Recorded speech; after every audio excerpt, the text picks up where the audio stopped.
सूत्र वेगळं आहे, पण एक मन आहे पूर्वीची. बिनकामाच्या लोकात श्रीमंतात मन आहे.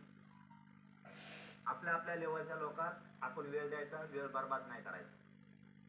लोकात टाइम देतो, तिथे वेळ बर्बाद करतो, कारण मोठा करणारा स्थिर तुम्हाला आम्हाला सगळ्याला. ही मन तुम्हाला मोडायची.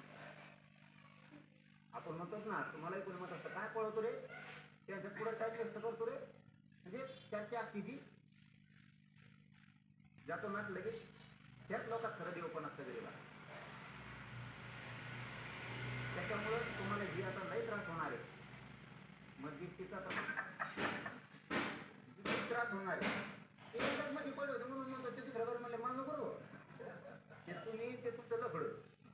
कारण हे लई यातना आहे, त्या लई यातना आहे.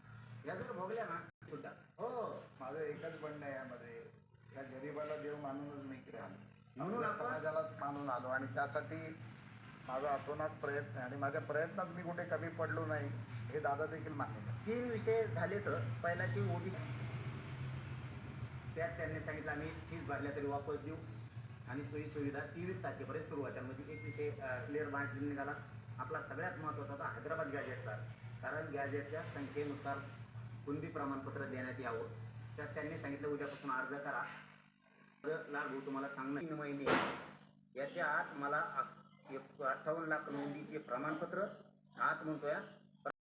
त्या गॅजेटमध्ये संख्या आहे, त्या संख्यानुसार प्रत्येक जिल्ह्यात काय संख्या आहे ते तुम्ही ठरवा. आता मी सांगून दमून गेलो. आता ते तुम्हाला फक्त घरचा, की त्यानुसार मला जिल्ह्याच्या